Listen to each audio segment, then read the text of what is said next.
Bill Hamlet, the editor-in-chief of Proceedings here at the U.S. Naval Institute. Today is Tuesday, May 13th, 2025. Good to have you on board, everybody. It is a real Navy day here in Annapolis. It's pouring out, which makes it a perfect day for the class of 2028. The plebes are having their what they call sea trials, which looks a lot like Navy SEAL BUDS training, although it's just for one day, but it's pretty hard stuff. And they're out rolling in the mud today, swimming in the Chesapeake and the Severn, in and out of combat rubber raiding craft and everything. Anyway, they look like they're miserable, but they'll be happy when it's over at the end of today. Today's episode is brought to you by the members of the Naval Institute. Since 1873, the members have been the foundation of the open forum of proceedings and everything else we do here at the Naval Institute, from events and conferences to our award-winning press books to our USNI news team. If you're already a member, thank you. If you're not yet, go to usni.org/join and become a member today. As I said last week, May is International Navies Month for Proceedings. And for the past 5 years, we've had retired Navy Captain Jim Fennell write an update on the Chinese PLA Navy. So I'm happy to welcome Jim back to the show again. His update this year is titled "The PLA Navy Comes of Age, Big Decks and More." If you have the print issue of the magazine, you can find it on pages 66 through 69. Jim, welcome back to the show. Bill, it's great to be back with you. Good to see you. All right. And Jim, as always, is joining us from Switzerland, where he retired and moved to Switzerland because that's where his wife was from. So he's 6 or so time zones ahead of us, and morning here in Annapolis and afternoon there in Switzerland. But he's wearing an Aloha shirt, which is kind of a trademark thing for Jim because he spent so much time in the Indo-Pacific. Speaking of which, I'll just remind our listeners and viewers, if you're new to Captain Fennell, he served multiple tours as a naval intelligence officer, many in the Indo-Pacific, including as the N2 for the Kitty Hawk Carrier Strike Group. He was the 7th Fleet N2, and he was the Director of Intelligence for the U.S. Pacific Fleet. And Jim has been singularly focused on the rise of the Chinese Navy more than anyone else I know, and he started sounding the alarm about its rapid growth and modernization probably more than 20 years ago. So Jim is the right person every year to write about the PLA Navy. He does a fantastic job sort of summarizing the big events. If you don't follow the PLA Navy every week to week or month to month, Jim just does a great summary of everything that's happened in the past year and what it means. So Jim, first question, what do you mean by the PLA Navy comes of age? Well, Bill, first of all, thanks for the introduction. The title this year was kind of not so it wasn't one event that really made me think of that phrase that they've come of age. It was kind of the totality of what I saw the Chinese Navy produce and what I saw them do with their fleet. From we'll talk about later on, but I mean just the operations, the unprecedented new events that they did in terms of operating surface action groups and carrier strike groups in different parts of the Pacific at the same time in many different places, operating carriers together, operating carriers and basically expeditionary strike groups and carrier strike groups together, operating with the Russians as always, but not just in the Western Pacific, but also out in the Gulf of Oman and with the Iranians. So there's a lot of things that they did, but you got the sense that the Chinese and the PLA Navy today are really they're a real blue water Navy. They're doing blue water operations, flying carrier sorties out in the middle of the Philippine Sea, close to Guam, and that kind of stuff. So I think we've kind of we downplay them sometimes. We have over the last 20-25 years. For right reasons, maybe 20 years ago. But I think today we have to really recognize that they're a peer competitor. They're not 10 feet tall and they've got some limitations. But in terms of their capabilities and capacities, they're a peer to us, and we need to recognize that and deal with that. Yeah, everyone says a picture's worth 1,000 words, and in your article, there's a picture from last October. It's the first time 2 Chinese carrier strike groups operated together at sea. So describe what's in the image. We'll add the image later in the post-production. Describe what's in the image and why it was particularly significant. Well, for those of us who operated out in the Western Pacific inside the 7th Fleet confines over the last 15 or so years, we remember Valiant Shield exercises where the U.S. Navy, U.S. 7th Fleet would operate dual or even 3 carrier strike groups, and we'd take the photo op at the end of the exercise, and that became kind of a visual symbol of the strength of the Pacific Fleet and the 7th Fleet to the Western Pacific nations. And we were the ones that did that. Nobody else could do it. And so all of a sudden now we see last October the PLA Navy's first 2 carriers, the Liaoning CV-16 and then Shandong CV-17, operating together in the South China Sea together with their combined strike groups, with escorts and with destroyers and cruisers and oilers. And we don't know if there's submarines there. There are probably submarines there. That didn't show up in the picture. But the point is that they were doing what we can do. And they're there operating together, showing that they're a powerful Navy. And if you go back to, I think, 2018, we had the other picture that I think we've talked about before. In 2018, Xi went down to the South China Sea, and they put on a 49-ship armada that operated in the South China Sea, led by a single carrier. At that time, I think it was Liaoning. And they had 49 total combatants that were operating there at that time, to include submarines. And that was the largest naval formation, naval armada that had operated in the South China Sea since the U.S. 7th Fleet had operated down there in the Vietnam War. So they like to put in messages to the world and to the region that they're strong and powerful. And by projecting 2 carrier strike groups in the South China Sea, it sends a message to every one of those ASEAN nations down there that the big dog is China. And not only do they have all those carrier strike groups working together, but they have their 3 bases down there already in the Spratlys, which with 3 of the Mischief, Fiery Cross, and Subi Reef have 10,000-foot runways, and they're operating ships and submarines and aircraft out of those areas as well.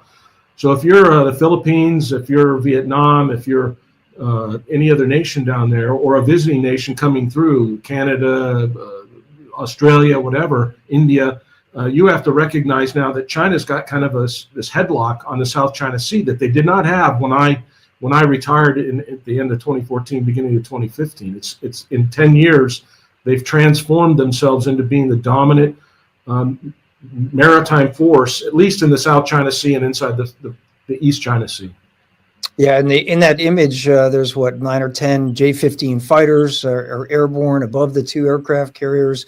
It's a picture that, as you said, until now and really until last year, the United States Navy was the only Navy that could do that, right? And when I first saw the image, as we were putting together the magazine and we were picking images and we sit around at the table and we flash images up, like which one should we use for different articles, that image went up on the screen. And my mind immediately thought, 2 U.S. Navy carrier strike groups, right? That's a picture that we've all seen. As my boss mentioned when I pointed out the picture to him, he goes, "Yeah, that's the most dangerous evolution that you can do is the photo op for multiple carrier strike groups. Just trying to align that, get all the airplanes airborne and the ships all in position and all that stuff." But anyway, that picture, as we were doing our photo meeting last month, and then I went, wait a minute, that's 2 Chinese carrier strikers with J-15 fighters airborne. Like that's a big deal. That is a significant moment, right, in that the development of the PLA Navy, and then showing off, right? They're no longer biding their time and hiding their capabilities. They are now, to your point, mature. They're presenting themselves. Here we are, and this is what we can do. It's pretty impressive. And just to add on one point, one of those carriers, the Liaoning, their first carrier, she had been at sea for a month or more at that point. She had been operating in the Philippine Sea, and she had, at one 4-day period, had flown 630 sorties out in the Philippine Sea in deep blue water. So and then she went and operated way down south east of Luzon in an area where they had never really operated before, and then came up through the Bashi Channel and down into the South China Sea to join the Shandong. And then they pulled back into port into Hainan, and they were both pierside. There's another commercial image shot that shows both carriers sitting on either side of a pier at one of the newly made piers at there in Hainan Island. So there's just a lot of messaging and capability that they're demonstrating. And what also stands out is no reports of from any of our allies and friends that there were any problems in terms of fighter ramp strikes or any kind of mishaps like that. No Class A mishaps reported in all their operations in this last year. Interesting. Yeah. Let's talk about large deck amphibious ships, because that's a big part of your wrap up this year. So last December, China launched the first Type 076 amphibious assault ship, the Sichuan. What's special about this ship? How's it different from the Type 075 LHA, LHD type of ships they've been building? And how many do you expect the PLAN is going to build of this new class of ship? Well, this is a kind of an LHA LHD. It's about 50,000 tons. The Chinese say it's 40,000 tons, but further analysis from other organizations said that when it's at full weight, it's going to be 50,000 tons, which is, the Type 075 is 35 to 40,000 tons. Big ships. It's a big ship, and interestingly, it's designed to launch UCAVs, unmanned combat aerial vehicles, and they have installed these electromagnetic aircraft launch system. So in addition to their carrier CV-18 Fujian, which is in her 8th or 9th set of sea trials right now, testing out their EMALs, which is their first ship to have EMALs that they developed. Now we see it on this LHA LHD. That's called the Yulon class, is what they've called this class of ship. There's just this one, as you said, the Sichuan. And so we're expecting to see some kind of testing of these UCAVs, unmanned vehicles, launching off from this in combination with the launching of, LCACs and amphibious fighting vehicles and, 1,000 or more Marines, Chinese Marines, PLA Navy Marines that'll be on board this ship. So it is in addition to an expansion of the Type 075, which I had thought would be kind of the lead platform of their expeditionary strike groups. You'd have the Type 075, which is in this 35 to 40,000 ton range, LHA, amphibious assault helicopter carrier, and then you'd have the Type 071s, dock landing ships, to accompany them. They're around 20 to 25,000 tons. And those would be the kind of the lead platforms escorted by cruisers and destroyers. And that would be the formation of their ESG or expeditionary strike groups. They have 8 of these Type 071s. So that's an indicator to me that there's probably going to be at least 4, maybe 6, at least expeditionary strike groups if you use the 2 to 1 or less.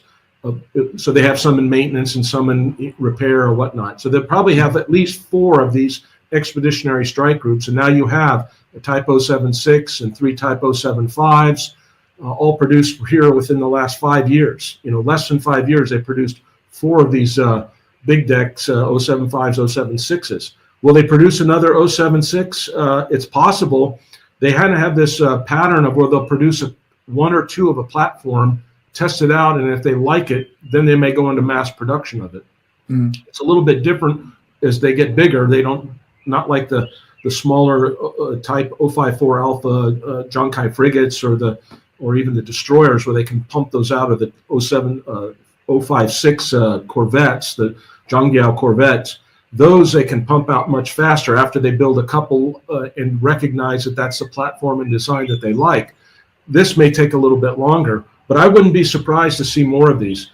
And it's very, very interesting, obviously, that they installed EMALs. The fact that they're putting EMALs, they're the first nation to put EMALs on an amphibious warship. We haven't done that. We're still dealing with the USS-4. EMALs, that stands for Electromagnetic Aircraft Launch System.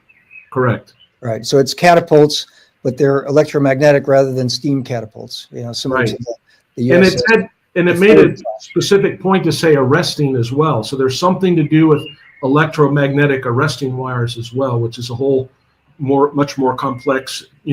As you and I both know from our time on carriers, we have a pretty set system with our steam-operated arresting gear. Now you have introduced this electromagnetic system. So very advanced, I guess what I'd say. Obviously, they got a lot of the technology through hook or crook through us. We just saw a report here this week. Chinese were talking about they have a new, they've used artificial intelligence to help them improve their degaussing capability by 60% efficiency. They've made it more efficient by 60%. That's their claim. I think you can say, well, probably that's because you were using an old, outmoded method of degaussing, and now you go on the internet and you use AI to search all data and come up with a better system. So it's another form of intellectual property that they get from outside of China, I would guess. And they're using that. So they're using this kind of technology to advance. They're leapfrogging things. They leapfrogged steam in their carriers. They went from ski jump ramps to electromagnetic aircraft launch system. They skipped a whole generation that you and I grew up on. Right.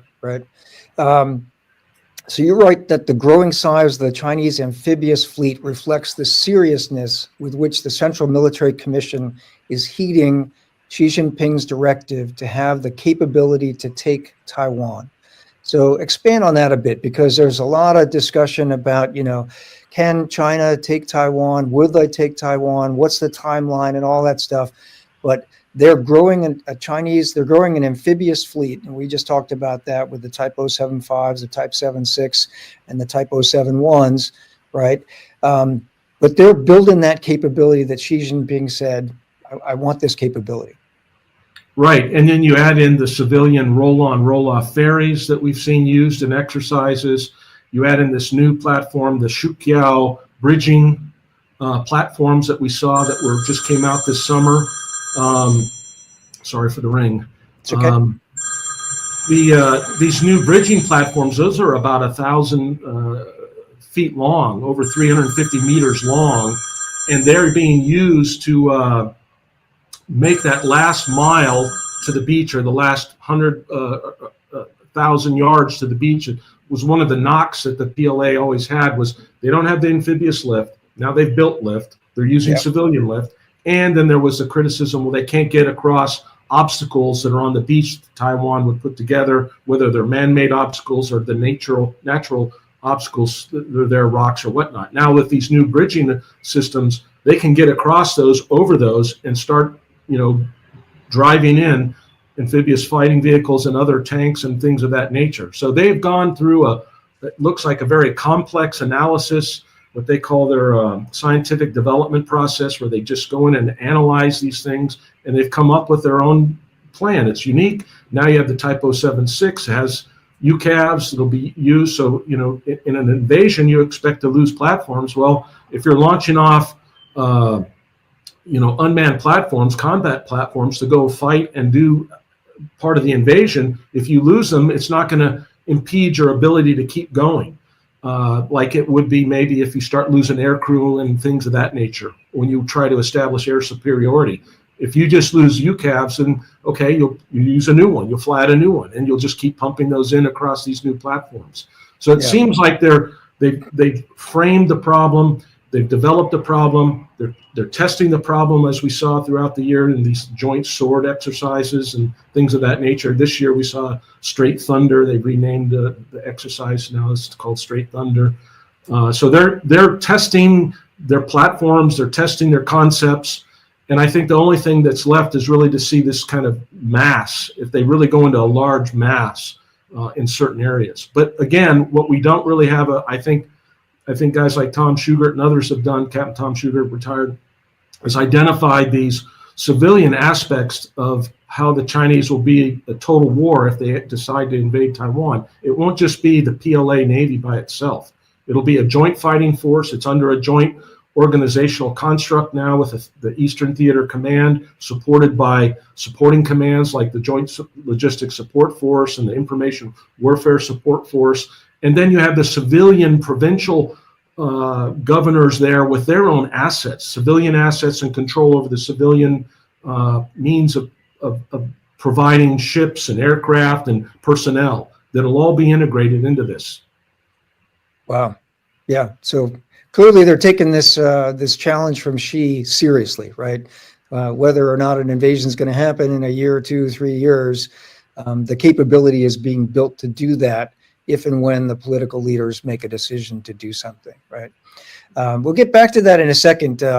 But first, I want to ask just if you could recap some of the other new capabilities the PLA Navy has been adding in the last year or so. So we've seen the Renhai class cruisers. These are like 12,000 ton, real serious surface warfare platforms with 100 and something vertical launch cells. They're building new submarines. Talk about those a little bit and maybe some of what they're doing with unmanned systems. Right. Well, the big one is a Type 055 Renhai class cruiser, 12,000 tons, 112 vertical launch cells. And we thought we saw 8 of those produced up through last year. But at the end of this 2024, we saw, hey, there's 2 more that are being built. So the production line didn't end. So why do they need 8 more? Well, if we get back to they want to have at least 4 carrier strike groups and at least 4 expeditionary strike groups, then you could say, well, 8 Renhai class cruisers, put you on the edge if you have material, operational readiness, maintenance cycle issues. So maybe you want 12 to have 8 available to support the carrier and expeditionary strike groups, or they want to have more of those. And so when will the line stop? How many more will they build? Obviously, they are very pleased with that platform, and they're using it, and they're using it a lot. They used it in these exercise with the Russians. They sent them up into the Sea of Japan and up into the more northern waters of the Pacific, the northern Pacific, to exercise with the Russians. They've used them, and they're obviously to escort the carrier strike group. So every time a carrier strike group goes out now, whether it's the Liaoning, Shandong, or the Fujian, they're being escorted by a Type 055 Renhai class cruiser. So they're going to need more to be able to do the things that they want to do.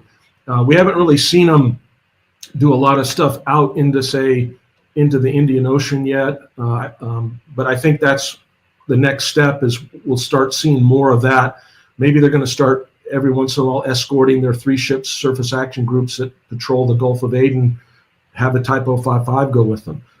So that's one area they've added in. They extended the line on the Type 052 Delta Lima, the DL, which is the extended version length of the Luoyang 3 class destroyers, guided missile destroyers. So that kind of was thought to be stopped, that production line, but then we saw it resume again here in 2024. Another platform that they like, goes very well and complements the Renhai class cruiser, which you could call the Alpha Whiskey of their strike groups, and then these destroyers, with very potent, capable guided missile systems, YJ-18s and things of that nature, and phased array radar. So they've got this great, with the Renhai class and the Luoyangs, they got this great phased array radar capability to give them good coverage around their strike groups and operations. So those 2 lines have resumed.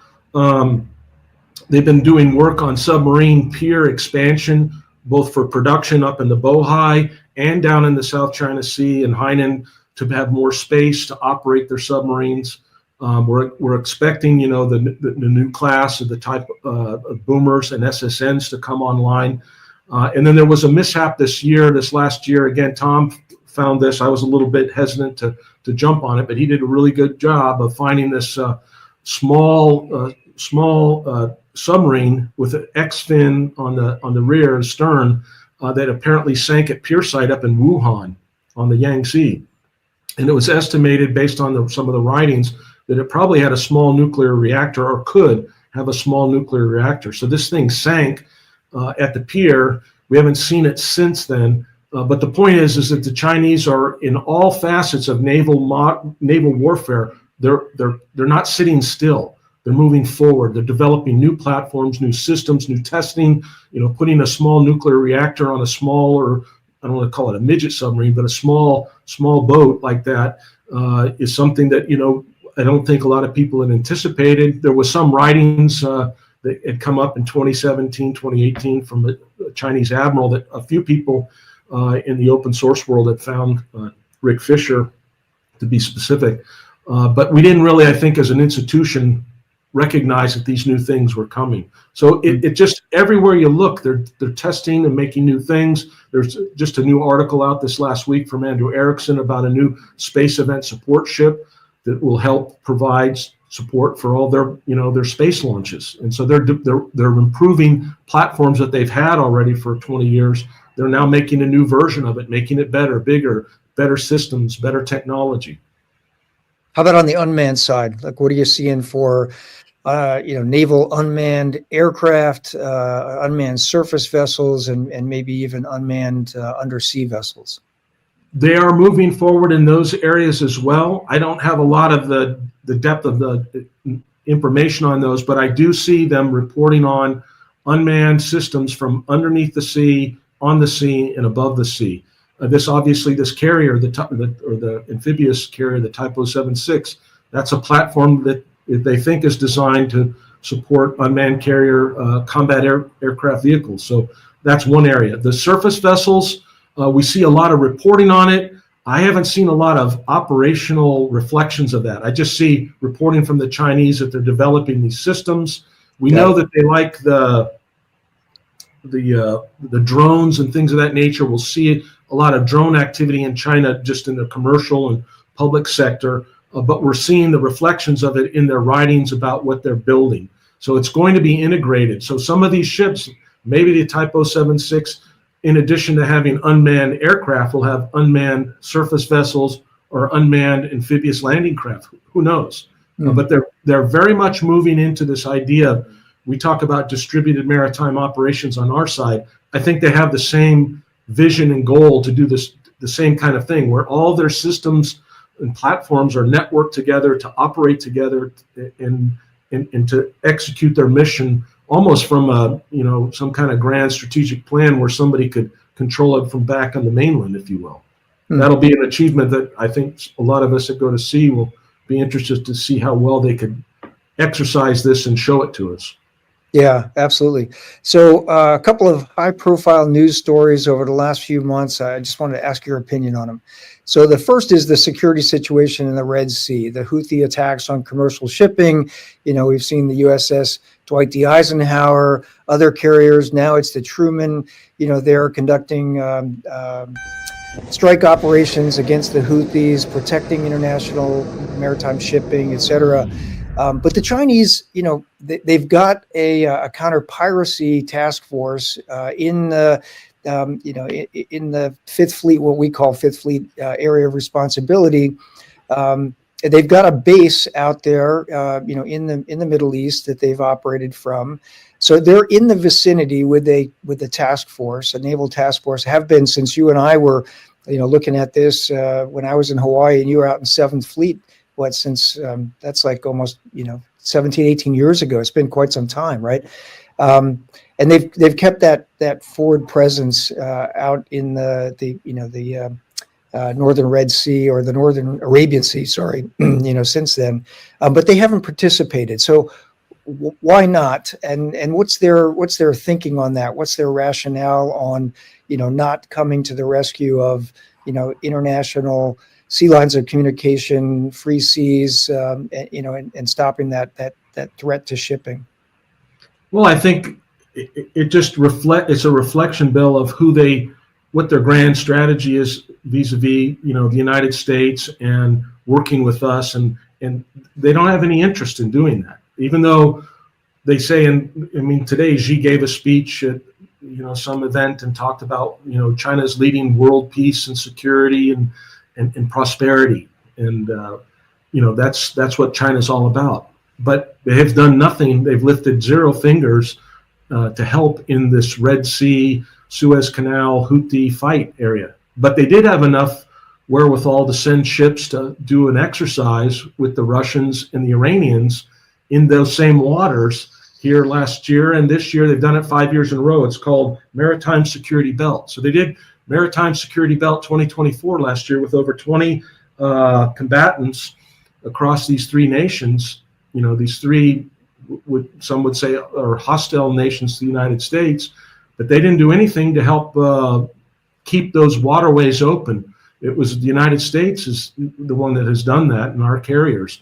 So I think just by that alone, it sends a signal that we're in some kind of return to I don't like to use the term Cold War, but we're in some kind of separating where some people are aligning with the PRC and people are aligning with the United States and freedom and democracy and the Western order that we've had since the end of World War II.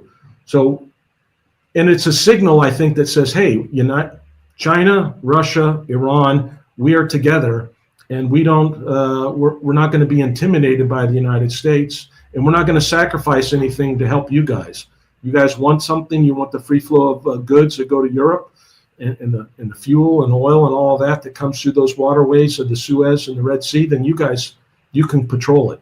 And oh, by the way, we may help the Houthis, be a bee in your bonnet. But it's more than a bee in your bonnet. I mean, for the folks that wear the uniform that we did, they're in harm's way while they're operating there, and we're just lucky that nobody's been killed so far. Yeah, 100%. Have you seen any reports? I've heard rumors, but I don't want to just pass on rumors. But that the Chinese, the Russians, the Iranians, I know the Iranians are helping the Houthis. Any evidence that the Chinese are also, helping you just mentioned a bee in the bonnet, right? But so that I picked up on that hint there. But is there evidence that the Chinese have been either providing, information on the movement of ships and including American Navy ships in the Red Sea, or providing that maybe through an Iranian proxy, or providing material support for weapon systems and those sorts of things to the Houthis? I have not seen any firm evidence that says, here's a Chinese silkworm or here's a Chinese weapon. I haven't seen that. I haven't seen anything that says that the Iranians are getting weapons from the Chinese and then passing them on to the Houthis. But I will say that we do have evidence that the Chinese are buying Iranian oil illegally. So that, in a way, in and of itself, is a help to the Iranian regime and their malfeasance in the Middle East there. Got it. Yeah, no, that's a good point. That the connection, as you mentioned, multiple, and it's in your article too, multiple instances of Chinese and Russian naval exercises last year, out in the Indo-Pacific, as you mentioned, in the Gulf of Oman area with the Iranians. How they term it something like an unlimited friendship or an unlimited partnership, right? Xi Jinping and Vladimir Putin, they don't see any limitations on their camaraderie between nations. Right. Well, another image that it's not a naval image per se, but an image that grabbed my attention this last couple of weeks was watching the Y-20 PLA Air Force Y-20 conduct air-to-air refueling with Egyptian MiG-29s. Wow. A very crystal clear, photo execution exercise for the PLA Air Force, and they showed this refueling going on over there in around the Suez, around the Red Sea, just to show you how far things have changed. That's a very complex and very demanding operation to do air-to-air refueling, and here we are watching PLA Air Force refuel Egyptian MiG-29s. Interesting. Second issue I wanted to ask you about is China-Taiwan. That's, the focus of so much effort. Former U.S. Chief of Naval Operations, Admiral Franchetti, was very focused on getting the U.S. Navy ready for a possible war with China by 2027. She wrote about a countdown clock in her office that counted down the days until 2027. We're now about a year and a half from that, so it's coming up pretty quickly. A lot of our listeners and readers are familiar with the Davidson window, but beyond that, you had written in proceedings about 10 years ago about the decade of danger, the decade of concern, right? Which we are in now. We're within the Davidson window. We're a year and a half from 2027, which gets to Franchetti's concern. We're definitely within that decade of concern that you wrote about almost a decade ago. Are you more concerned, now than a year ago? Less concerned, about the same in terms of, the possibility of China-Taiwan war kicking off, which would really probably be at least an Indo-Pacific war with, the United States involved, with our other allies and partners involved, perhaps Australia, Japan, the Koreans, etc. I mean, it could rapidly go into, a World War III kind of scenario, which is everyone's fear. So where's the Jim Fennell concern meter on the China-Taiwan, warning problem right now? I'm very concerned. Obviously, from the things I wrote about in this year's article about the capabilities that the PLA Navy has acquired in just this one 12-month period is enough to, cause you a great concern. But over the course of this time that we're talking about, when I first started talking about the decade of concern, it was back in 2010, 2011, when I was in uniform, that was internal to the Navy. And my thesis is that the PLA had been ordered by both Hu Jintao and Xi Jinping to have the capability to take Taiwan by 2020. Now, we've seen reports since the last director of CIA said that they had moved that to 2027, which comports with the Davidson window. But I know for a fact that the orders were given from those two previous paramount leaders, 2020. So they've been working for 5 years past their order date. And then the question, I always make sure I say this. I don't believe that the Chinese Communist Party really wants to use military power. If they can get Taiwan without using it, that's the acme of skill, right? That's what Sun Tzu said. Yeah, you can get what you want without firing a shot. That's what you want to do. So I believe that's what they prefer to do. They've been working on doing. They've isolated Taiwan diplomatically. There's only 12 nations that recognize them today compared to over 24 a decade ago. Economically, they've been trying to, maneuver them, entice them to continue to build things in China, but also pressure them in other ways. And then the military piece is obviously meant to shape them to say, hey, if you don't straighten up and get to some kind of an agreement with us, we're going to use this. I think the real issue and I described this in that piece I wrote for Proceedings some years ago, was as this decade goes forward, at some point there are people inside the inner circle, the Central Military Commission and the Standing Committee of the Politburo. They're going to say, hey, listen, we want to have this big ceremony in 1 October 2049 to cement and celebrate the 100th anniversary of the People's Republic of China. And we can't do that if we don't have the Taiwan issue straightened out. And we want to straighten that out without force. But if we're going to use force, at some point we will have to make a decision to use it. And if we do decide to use it, we have to give ourselves some time afterward to allow the world to forget about what happened so that they'll all come and celebrate with us. And so I hypothesized that there was an example. The time from Tiananmen Square in 1989 until the 2008 Beijing Olympics, and the stark images between what happened in 89 and what we saw at the Bird's Nest Stadium in 2008 is about a 20-year period. So if you back off 20 years from 2049, it's 2030. So we're in this period right now, and we're already seeing reflections of this. In this last year, we saw purges of senior PLA officials. The Minister of Defense was purged. There was talk of even the new Minister of Defense being purged, and he's not. Obviously, Admiral Dong was just in France this week, meeting with his counterparts from the French military. But the point is that we're seeing reflections in the PLA's growth, not just in the Navy, but in the Air Forces, the rocket forces, the Space Forces, everything growing towards this capability. We're seeing reflection, not just what they build, but what they're doing with it around Taiwan in these joint sword exercises last year. Last December was a massive exercise around Taiwan with 60 combatants at one point. And now you have Straight Thunder. That just came out here, in February, March. So you have Straight Thunder, and they call it Straight Thunder 2025 Alpha. So when's Bravo, Charlie, Delta going to happen? What are we going to see later on throughout this year? So they're priming themselves to be able to do this. So, many ways, if you practice and you prepare and you talk yourself into something, and you can get to this point where you're going to actually use the force. And so the real question is, how can we deter that? How can we deter them from doing that?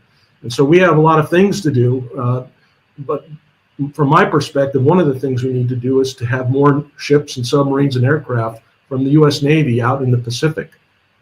So I think this administration's working on that in some form or fashion. I would like to see more. I'm very excited about the Office of Shipbuilding and the focus and the actual president talking about shipbuilding. That's good. So let's do more of that, and let's deter Xi. Let's throw doubt into their minds. Let's throw sand into their planning process. Let's make them go back to the drawing board and recalculate their compositions of what they believe they need to be able to take Taiwan. And I think we're starting to see reflections in Taiwan of a more serious nature of the administration in Taiwan. President Lai came out here this spring with a 17-point plan of how they're going to push back and combat China's predatory behavior. They need to do a lot more. There's a lot more we all can do, because we've obviously failed over a 25-year period to deter the Chinese Communist Party from their desires to take Taiwan. So we're going to have to do something more. Yeah, thanks for bringing up the sort of overwhelming amount of Chinese military activity around Taiwan over the last couple of years. You point out it's not just the large exercises that you mentioned, but there's almost constant incursions across the Taiwan Strait into the air defense identification zone of Taiwan. The Taiwans are constantly having to launch aircraft to go out and monitor, and their ships are out at sea monitoring and watching and trying to, push back to some extent against the PLA. But that's wearing out their current force, right? So there's just a lot going on, and it sort of inures everybody to, well, this is just ops normal. Well, ops normal today is 10 times what it was, 10 years ago, right? And so dramatically different. It's dramatically different. Great way to say it. Well, Jim, as always, this is a fascinating conversation. We're running out of time. Just one more an opportunity. Any saved rounds before we sign off? No, I just really appreciate the opportunity to talk to the fleet and the Navy Institute, and really honored to participate in these discussions. And I'm glad that, when you and I were still in uniform, it didn't seem like there was a lot of focus on what we call the main thing.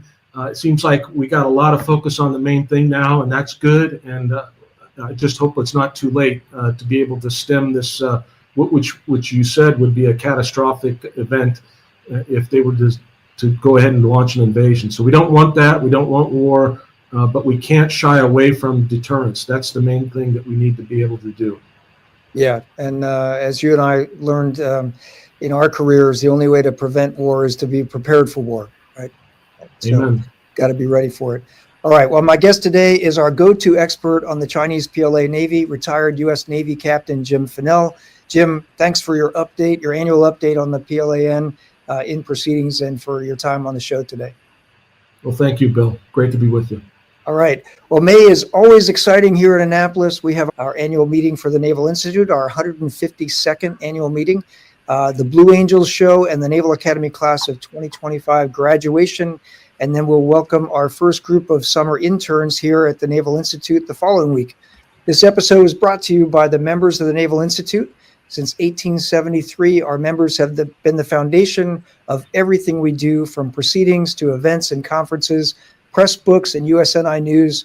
If you're not yet a member, go to usni.org/join and become one today. Start receiving proceedings and the USNI News C-Scroll newsletter. And remember, until next episode, victory begins at the Naval Institute.